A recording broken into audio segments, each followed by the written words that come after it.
Bonjour à tous. Est-ce que vous m'entendez? Si vous ne m'entendez pas, levez la main.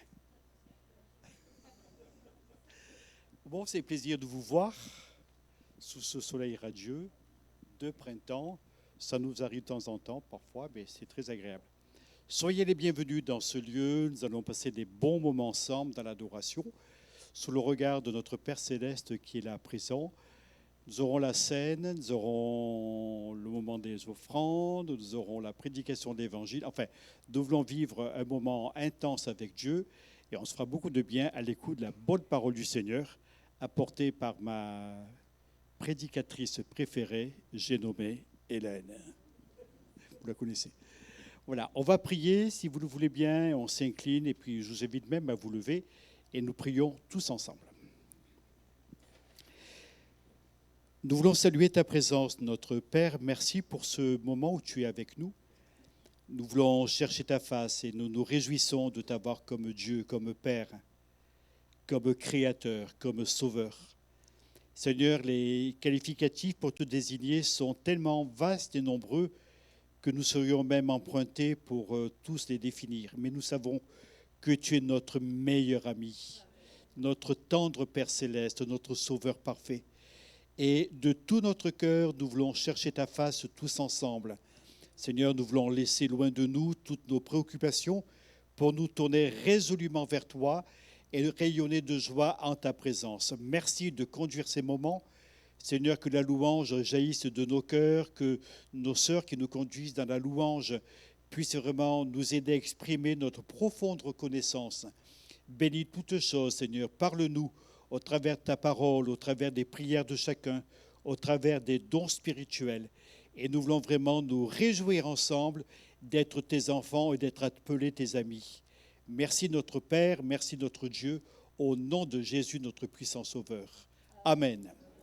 Bon culte à chacun.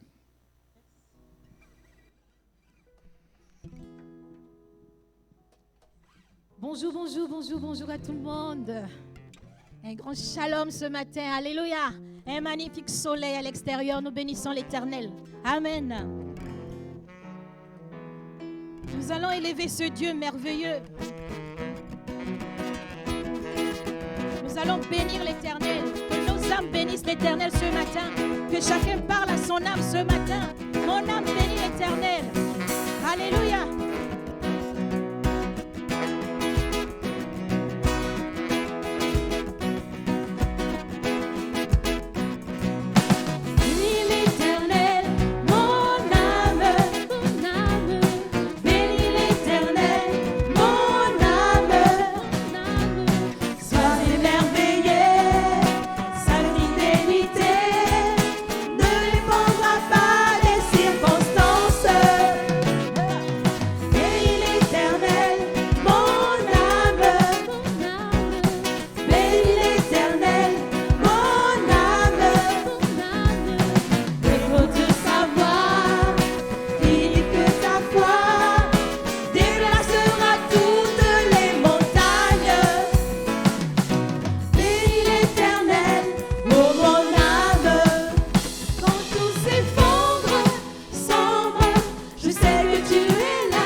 Alléluia. Mon âme bénit l'Éternel ce matin. Et mon âme dit à l'Éternel, notre Seigneur, que ton nom est magnifique. Que ton âme dise à ton Dieu ce matin, Éternel, que ton nom est merveilleux. Que ton nom soit glorifié. Et les enfants disent à Jésus, que ton nom soit glorifié. Alléluia.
Alléluia. Ce nom est merveilleux. Ce nom nous donne la vie, ce nom nous donne la paix. La splendeur du roi qui est couverte de majesté nous donne une réjouissance énorme. Combien ce Dieu est bon, combien ce Dieu est grand. Nous sommes là ce matin par la grâce de ce Dieu. Il est digne d'être élevé, il est digne d'être célébré. Alléluia. La splendeur du roi, couverte de majesté, que la terre se réjouisse, que la terre se réjouisse, revêtu de lumière, il fait fuir les ténèbres, elle tremble à sa voix, elle tremble à sa voix. Combien Dieu est grand, chante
Dis à ton Dieu ce matin combien il est grand. Élevons nos voix et célébrons ce Dieu grand.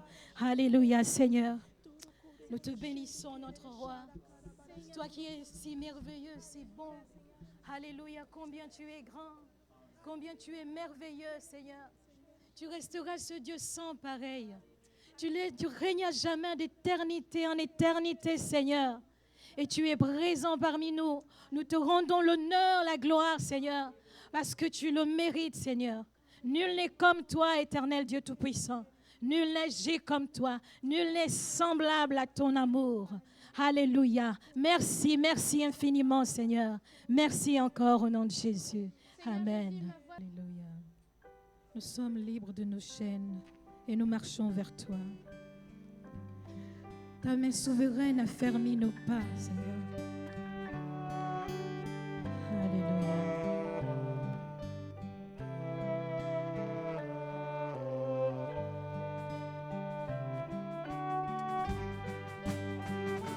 Alléluia.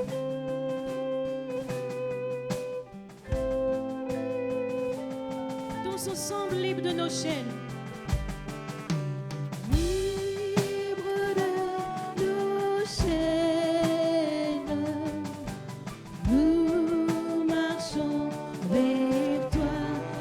Souveraine.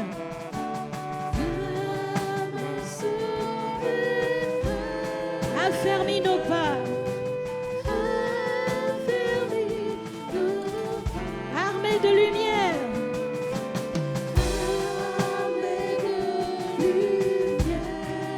Couronnés d'éclat.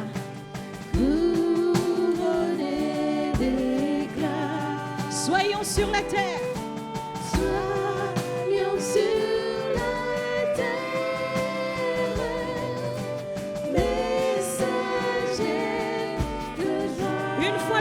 Libre de nos chaînes. Libre de nos chaînes. Nous marchons vers toi. Ta main souveraine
peur. Bannissons la peur. Chantons sa victoire. Chantons sa victoire. Jésus est vainqueur.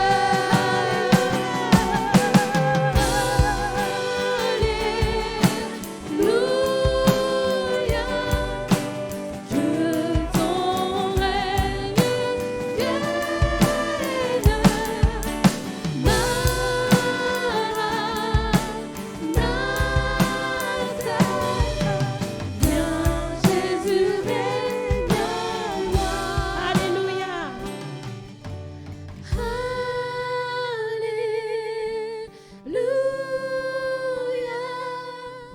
Que ton règne vienne.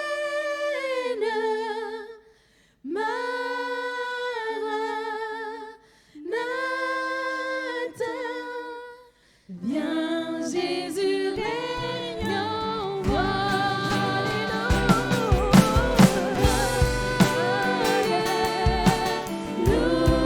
Alléluia.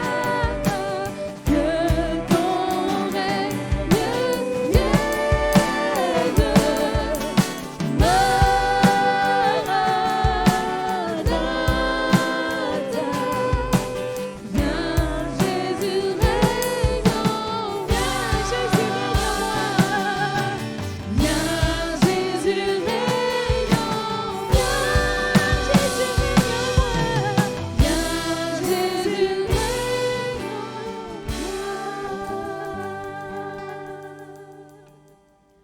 Célébrons encore notre Dieu.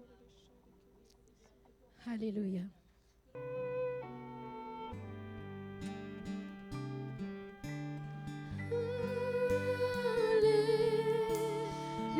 Alléluia. Que ton règne vienne.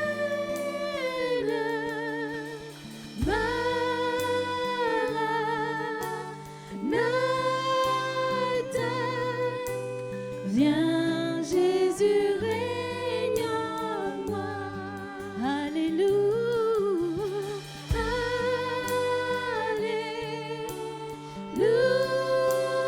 Alléluia.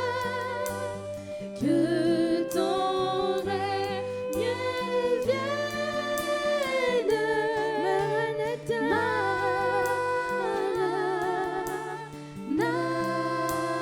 Maranatha. Viens Jésus, règne en moi. Alléluia.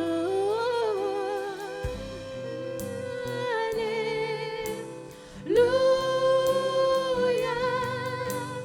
Que ton règne vienne. Maranatha.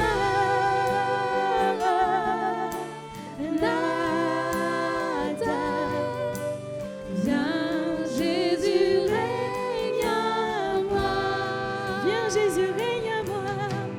Viens Jésus, règne en moi. Viens Jésus, règne en moi. Viens Jésus, règne en moi. Viens Jésus, règne en moi. Viens Jésus, règne en moi. Viens régner au milieu de nous ce matin. Viens Jésus, règne en moi. Oh, Viens Jésus, règne en moi. que le roi de gloire règne ce matin encore parmi nous. Que l'agneau immolé règne d'éternité en éternité. Béni sois-tu, Seigneur, nous te bénissons ce matin parce que tu es le roi de gloire. Nous t'adorons, nous te rendons toute la louange, toi qui mérites qu'on te célèbre sans cesse. Célébrons encore davantage ce Dieu merveilleux par ce chant. Nous allons le célébrer. Nous allons dire à notre Dieu,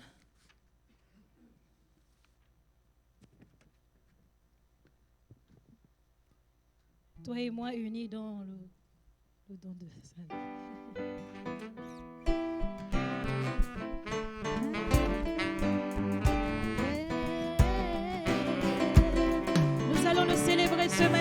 encore ce Dieu merveilleux. Il est digne de louange, il est digne d'adoration. Alléluia.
Ces paroles, nous allons dire à notre âme, continue à bénir l'Éternel. Continue, continue, continue. Jésus s'est donné à la croix pour toi. Continue à le bénir. Alléluia. On le fait avec assurance, avec ferveur, avec force ce matin. Et on donne notre offrande avec joie. Alléluia.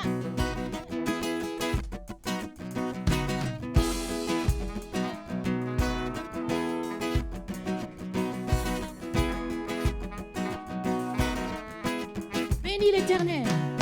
Bénis l'Éternel, mon âme, mon âme.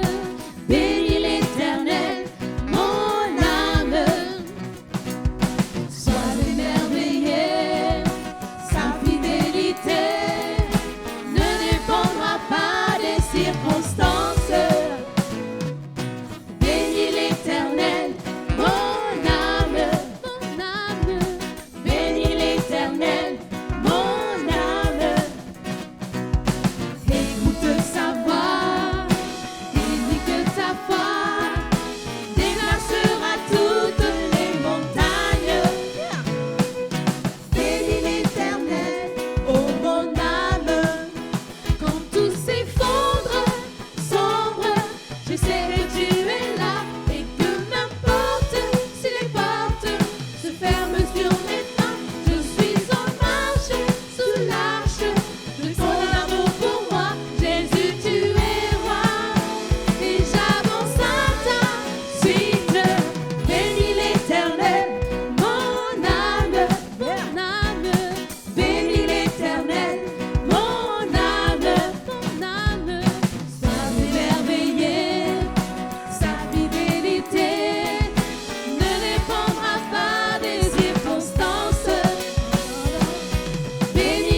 tu es là et que m'importe si les portes se ferment sur mes pas. Je suis en marche sous l'arche de ton amour pour moi. Jésus, tu es roi et j'avance à ta suite.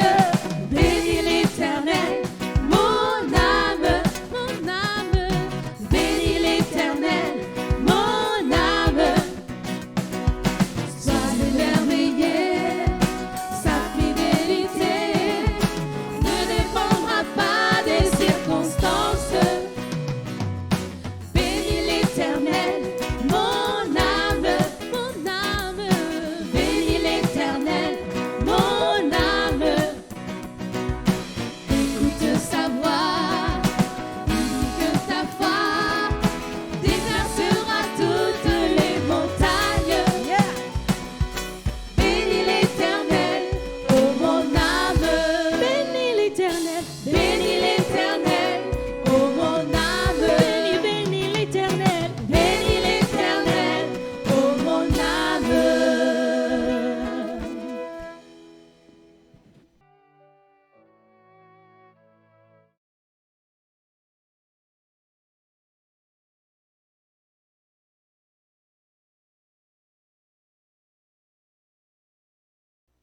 Voilà, bonjour à chacun.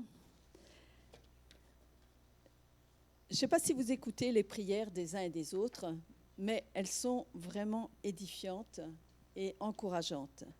Et que ce soit au niveau des chants ou des prières, il y a toujours une parole de Dieu pour chacun et une parole encourageante même pour celui qui va ou celle qui va parler. Alors merci à chacun d'exprimer ce que vous avez sur le cœur quand vous êtes réunis. Ce matin, je vais partager au sujet de la dernière prière de Jésus. La dernière prière de Jésus qu'il a énoncée pour ses disciples, vous connaissez ce texte. On va quand même le lire, même s'il est un peu long. C'est Jean, chapitre 17.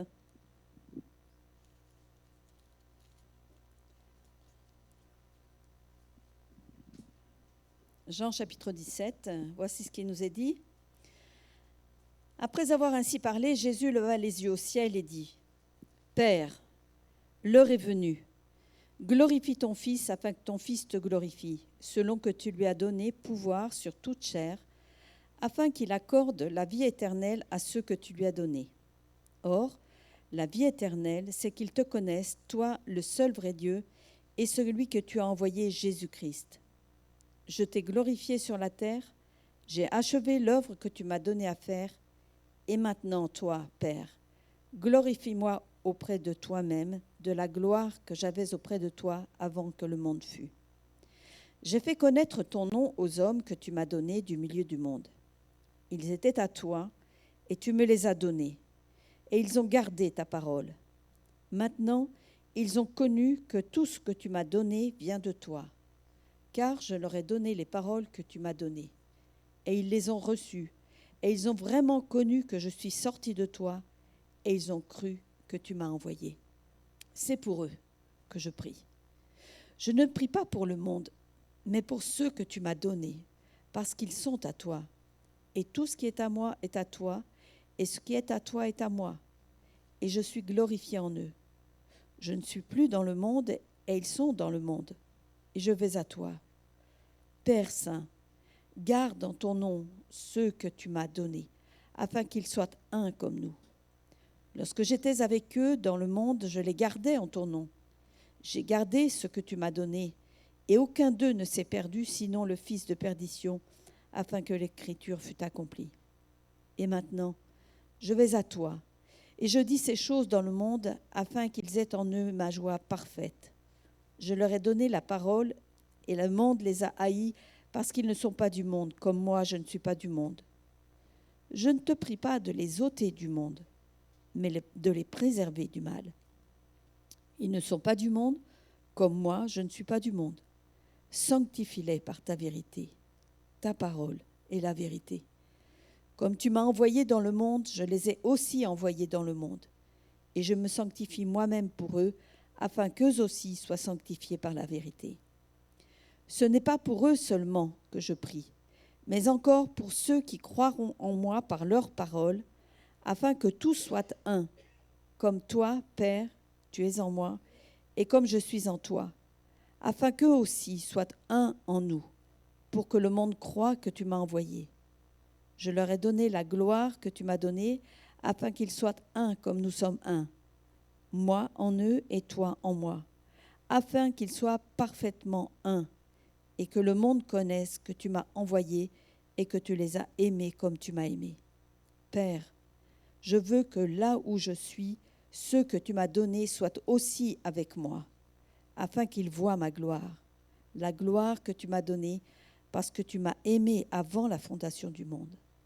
Père juste, le monde ne t'a point connu, mais moi, je t'ai connu, et ceux-ci ont connu que tu m'as envoyé.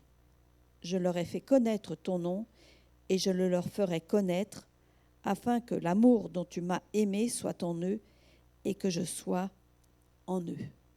Amen. Une belle prière, et quelquefois je me suis demandé comment on aurait réagi, nous, si on n'avait pas été enseigné par Jésus, comment on aurait réagi quand on entend dire glorifie-moi auprès de toi-même, de la gloire que j'avais auprès de toi.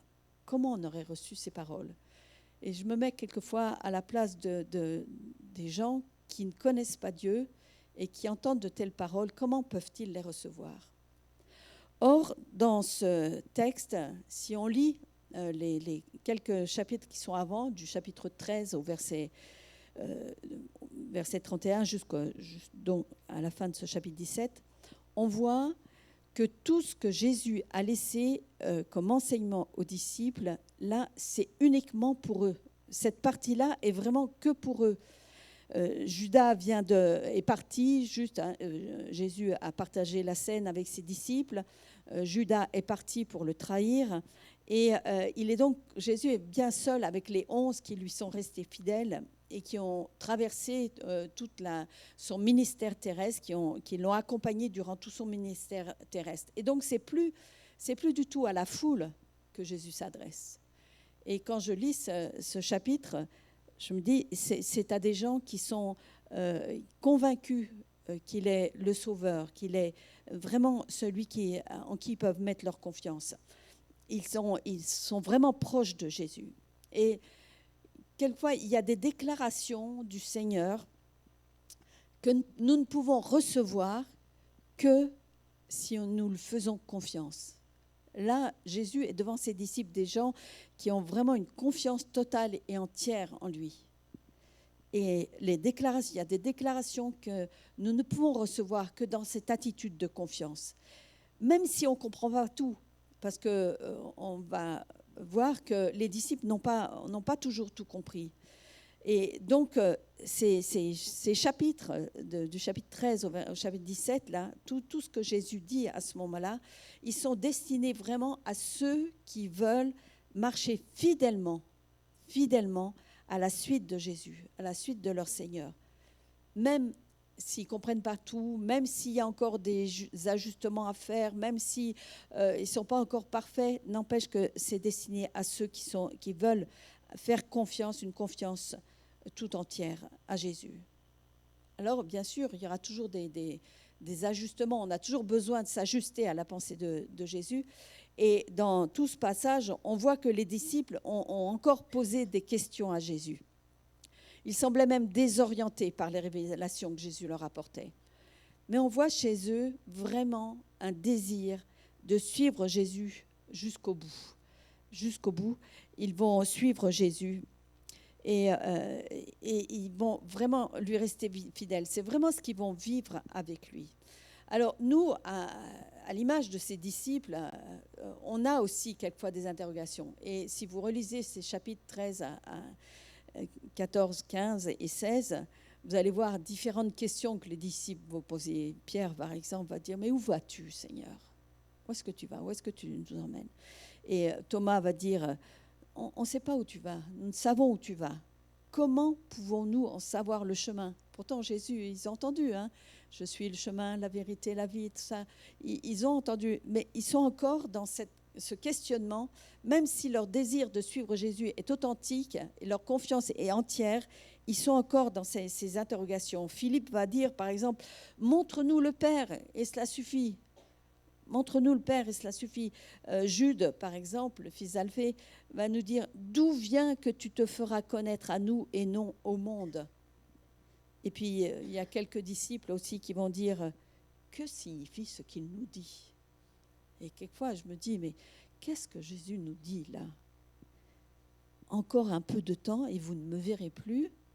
Et puis encore un peu de temps et vous me verrez. Qu'est-ce qu'il entend par là ? » Mais dans toutes ces questions, ce qui m'a frappé, c'est que les disciples ramènent systématiquement les paroles de Jésus à ce qui est temporel et terrestre. Ils ont encore du mal à envisager que le royaume de Dieu, c'est un royaume spirituel. Il n'est pas de ce monde, c'est uniquement un royaume spirituel. Jeudi soir, Dorian nous a parlé et il citait cette prière de Paul qui demandait que les chrétiens reçoivent cet esprit de sagesse et de révélation.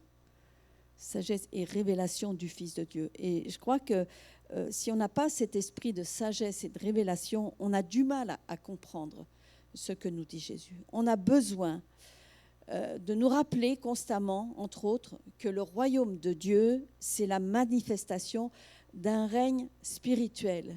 On a chanté tout à l'heure, que ton règne vienne. Le règne de Jésus ne va pas se faire sur la terre. Enfin, ce n'est pas sur la terre que, quand Jésus parle de son règne, de son royaume, ce n'est pas quelque chose de terrestre.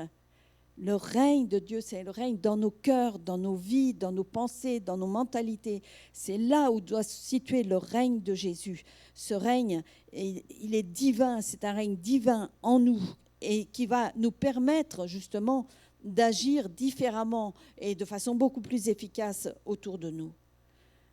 Jésus nous a laissé quand même comme un mode d'emploi, je dirais, pour qu'on parvienne justement à concilier le règne de Dieu dans notre vie et l'action pratique au quotidien autour de nous. On est dans ce thème de l'agir. Eh bien, je crois que le règne de Dieu nous permet d'agir différemment, nous permet d'être transformés intérieurement afin d'agir différemment. Mais ce règne, il est divin, il est spirituel. Le royaume de Dieu, c'est un royaume spirituel. Alors, de quelle manière pouvons-nous laisser ce règne de Dieu s'établir en nous ? Jésus nous a laissé un exemple parfait. Il avait confiance en son Père. La confiance de Jésus en son Père, elle est entière. Il n'y a pas de faille, il n'y a pas le moindre doute par rapport à son Père et par rapport à l'amour de son Père, que son Père lui porte, il n'y a pas de doute. J'ai compté le nombre de fois, l'ordinateur a compté pour moi, j'ai compté le nombre de fois où Jésus mentionne son Père dans ces chapitres, dans ces quelques chapitres, donc de Jean chapitre 13, verset 31 à 17, jusqu'à la fin du chapitre 17. 51 fois, il mentionne son Père. 51 fois. Sa référence à son Père, elle est permanente. Permanente. On ne peut pas dissocier Jésus de son Père. Et Dorian nous l'a bien rappelé jeudi soir aussi. Ils ne font qu'un, tous les deux, Jésus et son Père ne font qu'un, comme le précise Jean 17, 20, au verset 20 et 21, on l'a lu. J'entends quelquefois des gens, des personnes qui parlent de leur Père spirituel. Et à chaque fois, ça me gêne. Ça me gêne parce que Jésus nous a mis en garde de n'appeler personne Père. Un seul est notre Père. Alors bien sûr, je ne parle pas des pères terrestres. Papa, j'ai eu un père et il restera mon Père terrestre. Mais j'ai un Père et nous avons tous un seul Père céleste. C'est notre Dieu. Et je crois qu'au niveau de notre vie spirituelle, faisons attention de bien savoir qui est notre Père spirituel. Jésus avait averti ses disciples. En Matthieu 23, verset 9, il dit « N'appelez personne sur la terre votre Père, car un seul est votre Père, celui qui est dans les cieux. » Alors, à qui faisons-nous confiance ? À ce soi-disant Père spirituel qu'on s'est trouvé quelque part, ou bien à ce Père éternel, ce vrai Père spirituel. À qui faisons-nous confiance ? Surtout quand on passe par des moments difficiles. Je crois qu'il est vraiment nécessaire de considérer Dieu comme notre Père céleste et de lui faire confiance. Jésus n'a jamais failli dans sa confiance à son Père. Depuis tout jeune, on le voit dans le temple à 12 ans, « Ne faut-il pas que je m'occupe des affaires de mon Père ?» etc. Et il dit ça à son Père terrestre. Il a vraiment une confiance entière dans son Père céleste, jusqu'au bout, jusque sur la croix, où il va dire « Père, je remets mon esprit entre tes mains ». Il avait entièrement confiance à son Père. Et Jésus essaye de faire comprendre à ses disciples qu'il va passer par des heures sombres, que ces heures sombres arrivent, approchent. On est à la veille de son arrestation. Et il est vraiment nécessaire de considérer que ce Dieu, on peut lui faire confiance. Ce Père est entièrement digne de confiance. Et on a besoin de s'accrocher à lui, je dirais, surtout dans ces moments difficiles. La prière de Jésus, dans ce chapitre 17 de Jean, est essentiellement qu'il garde cette prière pour ses disciples, c'est vraiment qu'il garde cette même confiance qu'il a en son Père céleste, et cela, quelles que soient les circonstances. Quelquefois, on considère la prière comme quelque chose de passif. Mais en regardant de plus près ce que Jésus nous dit, on se rend compte qu'elle peut devenir quelque chose de stimulant, vraiment un puissant stimulant pour agir conformément à la volonté de notre Père, à la volonté de Dieu. Alors certes, la prière ne remplace pas l'action. Elle lui donne la possibilité d'être embellie et beaucoup plus efficace. Je répète, la prière ne remplace pas l'action. Nous sommes dans cette phase d'agir. Ça ne remplace pas l'action, mais notre action va être embellie et beaucoup plus efficace s'il y a avant tout la prière. Quand Jésus prie son Père de ne pas ôter ses disciples du monde, il va au contraire les prier pour qu'ils soient préservés du mal, ou je préfère ce terme plutôt du malin. Parce que du mal, quelquefois on se dit, Jésus va me préserver d'avoir un accident de voiture, d'être tombé malade, etc. Non, c'est du malin, quelque chose qui s'insinue, qui nous fait douter de la véracité que Dieu est notre Père, qui nous fait vaciller quelquefois. Ça, Jésus prie pour qu'on soit préservé du malin.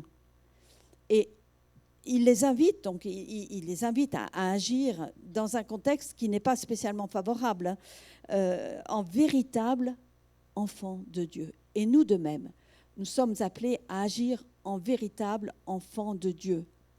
Que rien de ce qui vient du malin nous enlève cette notion que nous sommes enfants de Dieu et que le règne de Dieu doit être primordial en nous et au-dedans de nous.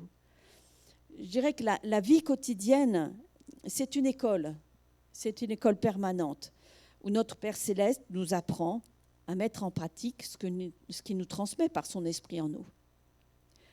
Alors, quelquefois, on passe par des moments difficiles. C'est là que nous apprenons la patience. Jésus ne nous évite pas, nous sort pas du monde, ne nous sort pas de cette situation, mais il nous préserve de tomber dans l'irritation, dans l'amertume ou autre. Il nous accorde sa patience. Et c'est dans les moments de stress, par exemple, qu'on découvre la paix de Dieu qui surpasse toute intelligence. Au lieu de basculer dans la fébrilité, la peur, l'angoisse, etc., le règne de Dieu en nous, Seigneur ne nous sort pas de cette situation, mais il nous préserve du malin, de ce qui veut s'insinuer, qui veut nous faire croire que « Ah non, vous n'y arriverez jamais. Oh non, t'es trop mauvaise, tu n'y arriveras pas. » Non, il nous accorde sa paix. Sa paix. Et si on croise des gens ou des circonstances, par exemple, qui nous irritent, et ça nous arrive, eh bien, c'est le moment de découvrir qu'avec le fruit de l'esprit qui est l'amour, on peut avoir un tout autre regard sur eux et sur ce que nous vivons, sur notre environnement. Mais dans toutes ces choses, dans tous ces événements, il y a une chose qui est absolument nécessaire. C'est notre confiance inébranlable au Père Céleste. Tout comme Jésus a pu le vivre.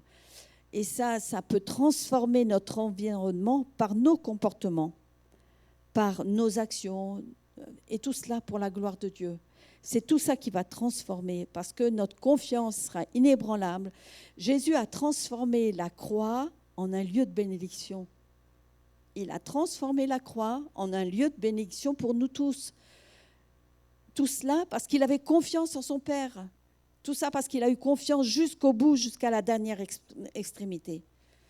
Et c'est dans cette attitude de confiance pleine et entière qu'on va pouvoir alors accomplir ce que Dieu attend de nous. Nous aurons l'assurance d'accomplir la volonté de Dieu, tout comme Jésus a pu avoir cette assurance d'accomplir la volonté de Dieu. Les questions des disciples sont un peu les nôtres. Celles que je vous ai citées tout à l'heure, c'est Pierre qui dit « Où vas-tu » Thomas, nous ne savons où tu vas. Comment pouvons-nous en savoir le chemin, etc. Je ne sais pas vous, mais combien de fois on se pose la question « Seigneur, où est-ce que tu m'emmènes? Où est-ce que tu veux que j'aille ? Mais quel chemin tu me fais prendre, Seigneur ? » Là, je ne comprends rien du tout. Les disciples ont été dans cette même interrogation. Jésus a toujours su où il allait. Il a toujours su quelle était la volonté de son Père. Mais tout cela venait de l'intensité de sa communion avec son Père. Ça lui permettait d'affirmer avec assurance que son Père l'exauçait toujours. Et moi, quand je le vois devant la tombe de Lazare dire « Père, je sais que tu m'exauces toujours », je dis « Waouh, quand est-ce que je pourrais le dire ? Père, je sais que tu m'exauces toujours ». On est loin, on est loin. Mais Jésus a laissé un enseignement dans ces chapitres pour parvenir justement à cette assurance d'accomplir la volonté de Dieu. Et en particulier le chapitre 15, qui nous parle du cep et des sarments, nous montre que c'est en étant imprégné de ces paroles, des paroles de Jésus, des paroles de Dieu, que nous pourrons demander ce que nous voulons et que cela nous sera accordé. Rappelez-vous, chapitre 15, verset 7, « Si vous demeurez en moi et que mes paroles demeurent en vous, demandez ce que vous voudrez, cela vous sera accordé. » Souvent, nous, on aime bien la fin. Non, mais demande et cela te sera accordé. Oui, mais il y a juste avant « si ». Il y a un petit mot là, le « si ». « Si vous demeurez en moi et que mes paroles demeurent en vous. » Ça a été la vie de Jésus dans son entier. Jésus insiste sur le fait, et on l'a lu dans la prière, il insiste sur le fait qu'il était dans le Père et que le Père était en lui. Et quand nous prions, peut-être on a besoin de réaliser que le Père est en nous. Puisqu'il a mis en nous la pensée de l'éternité, c'est le Père qui a mis sa pensée de l'éternité en nous. Et de la même manière, est-ce que nous vivons dans le Père ? C'est-à-dire, si je vis dans le Père, c'est-à-dire que je vis comme un enfant de Dieu, comme un enfant bien-aimé, à la manière de Jésus, à qui Dieu disait « Voici mon fils bien-aimé en qui j'ai mis toute mon affection ». C'est comme des enfants bien-aimés que nous avons besoin de vivre aussi. Et donc, on sera de la maison du Père. Le Père est en nous et nous serons dans le Père, dans la maison du Père. Lorsque nous sommes dans le royaume de Dieu, nous sommes dans le Père. Mais quand le règne de Dieu est en nous, alors le Père est en nous. Est-ce que le règne de Dieu est vraiment en nous? Est-ce que Dieu règne dans nos pensées, sur le trône de notre cœur? C'est sur cette base-là que nous pourrons accomplir simplement la volonté de Dieu. Car Dieu lui-même mettra sa pensée en nous. Et il n'y aura plus de différence entre la pensée de Dieu et la mienne. Il y aura vraiment une coordination entre les deux. On va relire ces deux versets de Jean 17, 20, 21, cette prière. « Ce n'est pas pour eux seulement que je prie, mais encore pour ceux qui croiront en moi par leur parole, afin que tous soient un, comme toi, Père, tu es en moi, et comme je suis en toi, afin qu'eux aussi soient un en nous, pour que le monde croie que tu m'as envoyé. » Cette union d'esprit entre le Père et nous, entre Jésus et nous, entre le Père, le Fils et nous, n'a qu'un seul but, accomplir la volonté du Père, accomplir la volonté de Dieu et donner le témoignage au monde que Jésus a bien été envoyé par son Père pour lui ouvrir ce chemin d'éternité. Les questions, je trouve que les questions des disciples montrent qu'ils compliquent la vie, ils compliquent ce que Jésus leur enseigne sur la volonté de Dieu. Chaque fois, il y a des interrogations qui, au lieu de prendre simplement ce que Jésus donne, ils vont compliquer, tout simplement parce au lieu de le laisser sur le terrain spirituel, ils le transposent sur un terrain purement matériel et terrestre.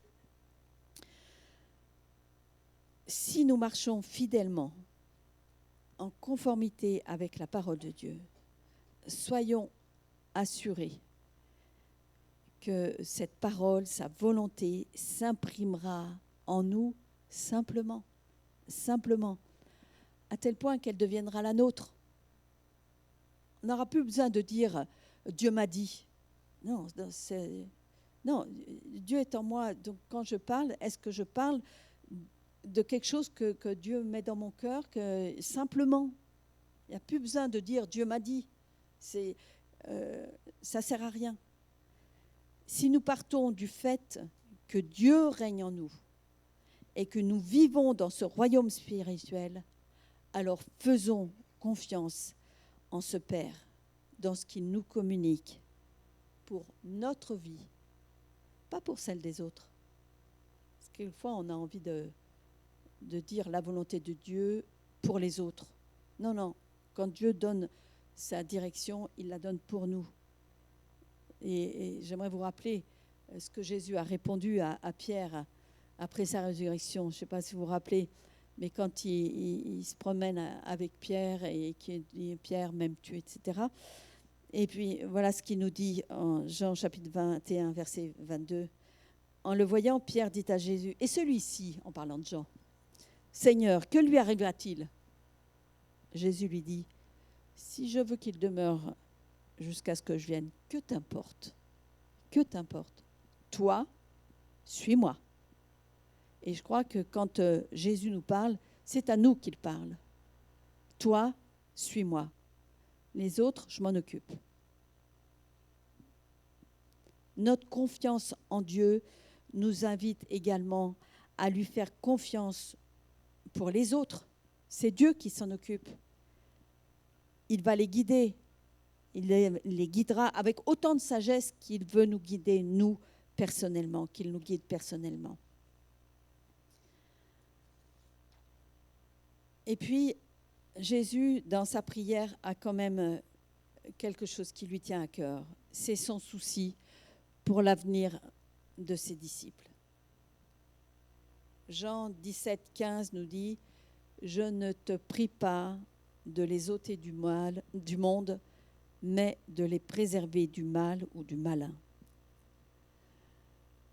Jésus ne fait pas de sa prière un moyen d'aplanir le sentier de ses disciples, mais il en fait une arme défensive contre tout ce qui voudrait s'insinuer dans le cœur, je le disais tout à l'heure, tout ce qui voudrait s'insinuer dans le cœur et qui les entraînerait hors du royaume de Dieu, hors de ce royaume spirituel.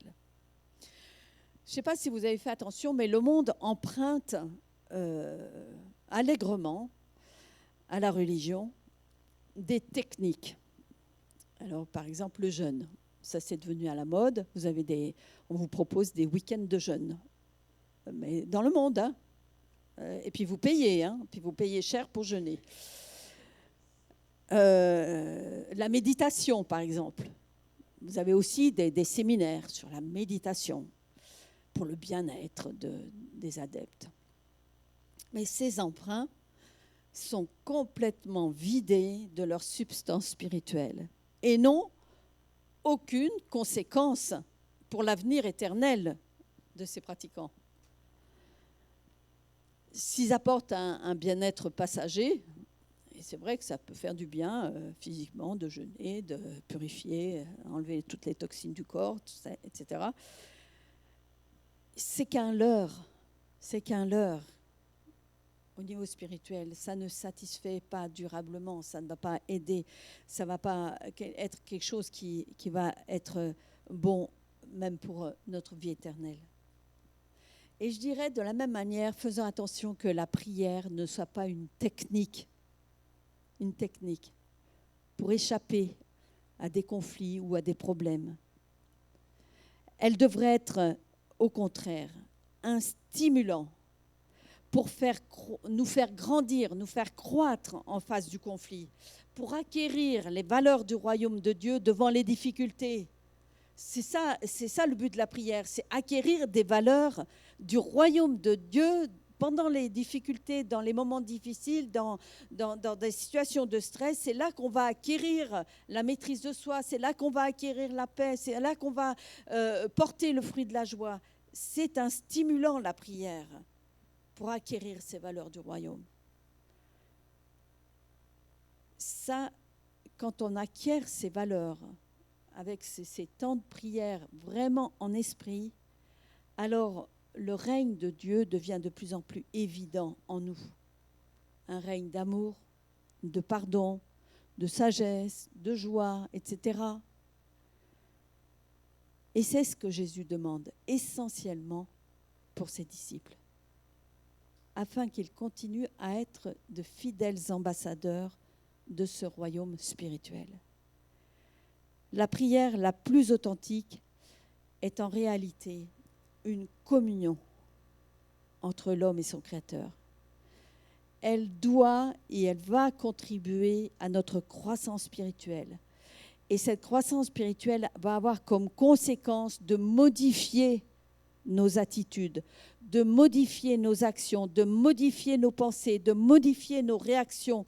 Et cela, ça nous amènera à être sanctifiés par la vérité qui va grandir et grandir et grandir en nous.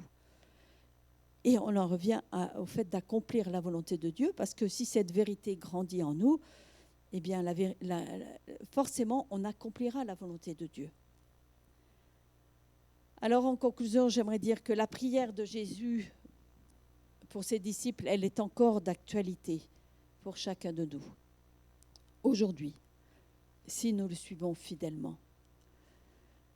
Jean, je vous rappelle ce verset 20, « Ce n'est pas pour eux seulement que je prie, mais encore pour ceux qui croiront en moi par leur parole. » Que nous puissions être de ceux et de celles qui, par leur parole, amèneront à la vie des gens qui recevront le message de l'Évangile. Cette bonne nouvelle. Et l'Évangile, la bonne nouvelle que Jésus est venu annoncer sur terre, c'est que nous sommes des enfants de notre Père céleste et que nous sommes frères et sœurs en Jésus, avec Jésus comme frère aîné. Savez-vous que dans notre déclaration, dans notre slogan concernant la France, c'est liberté, égalité, fraternité. Vous connaissez. liberté, les gens la revendiquent souvent, l'égalité aussi. La fraternité, ils en parlent beaucoup moins. Mais savez-vous que ce terme-là a été rajouté exprès par un député à l'époque de la Révolution française qui a insisté pour que cette notion-là soit mise dans notre République. La fraternité. Mais qui peut être frère si ce n'est ceux qui ont le même père? Et malheureusement, quand il y a eu la Déclaration des droits de l'homme et du citoyen, tout au début, cette déclaration mentionnait l'être suprême. Il y avait un rapport à l'être suprême. Alors, ils n'ont pas mis le Père Céleste, mais ils marquaient l'être suprême. Et puis, ça a été supprimé de la Déclaration des droits de l'homme, ça. On a supprimé le Père. On veut la fraternité, mais on ne veut pas du Père. Et je trouve que c'est vraiment dommage. Il ne peut pas y avoir de fraternité s'il n'y a pas de Père céleste, de Père qui soit vraiment présent, en qui nous pouvons mettre notre confiance, sur lequel nous pouvons nous appuyer, avec qui nous pouvons vivre jour après jour, qui est notre soutien, notre stimulant, celui qui va nous aider dans toute notre vie. Il est bon d'avoir cette relation au Père. Nous sommes appelés dans cette période de l'année, Gérald le rappelait tout à l'heure, on se rappelle de la mort et de la résurrection de Jésus. Mais ce souvenir doit toujours être associé à sa vie, à ses enseignements qu'il nous a laissés pour que nous puissions vivre en accomplissant pleinement la volonté de Dieu. Cette volonté qui est bonne, cette volonté qui est belle, qui est agréable à suivre, cette volonté qui est parfaite et qui est empreinte de vérité, cette vérité éternelle, que Jésus est bien le Fils de Dieu. Dorian a insisté jeudi soir sur cette notion, que Jésus est bien le Fils de Dieu. Le verset de cette prière qu'on retient facilement, c'est le verset 3, la vie éternelle, c'est qu'ils te connaissent, toi, le seul vrai Dieu, et celui que tu as envoyé, Jésus-Christ. Lors de la semaine de prière qu'on a eue, je ne sais plus quand, j'avais parlé sur ce verset et je m'étonnais que Jésus précise « et celui que tu as envoyé, Jésus-Christ ». Eh bien, simplement parce que Jésus précise que nous sommes appelés à connaître Dieu et Jésus-Christ. Connaître Jésus, c'est accepter son humanité, c'est connaître le Fils de l'homme. Et connaître Christ, c'est connaître sa divinité, c'est connaître le Fils de Dieu. Alors, apprenons dès ici-bas à connaître ce que le Fils de l'homme a été et a dit durant tout son séjour terrestre. Et n'oublions jamais de nous laisser transformer par la présence divine et spirituelle du Fils de Dieu en nous. Amen. Que Dieu nous encourage. Merci Seigneur parce que tu es présent au milieu de nous. Merci parce que tu nous as fait du bien durant cette matinée. Tu nous as permis d'être à l'écoute de ta voix au travers des uns et des autres, Seigneur. Je te rends grâce, Seigneur, parce que tu te révèles de différentes manières et ta parole est riche d'enseignements. Et si quelquefois nous ne comprenons pas, Seigneur, ton esprit de sagesse et de révélation nous est donné afin de comprendre les mystères de ta parole, afin d'entrer pleinement dans ton royaume spirituel et de laisser ce règne de Dieu envahir notre cœur, prendre toute la place et que nos pensées soient uniquement remplies de tes pensées afin d'accomplir assurément ta volonté. Merci Jésus d'avoir fait une telle prière pour tes disciples et merci parce que cette prière est encore pour nous aujourd'hui qui te suivons, pour nous qui voulons te faire confiance jour après jour, que nous puissions marcher avec cette sagesse et cette intelligence qui vient de toi et du Saint-Esprit que tu as voulu répandre sur toute chair. Béni soit ton saint nom, Père. À ton nom la gloire, Jésus. Amen. Amen. Voilà, bon retour à chacun. Je vous rappelle de déplacer les chaises. Et à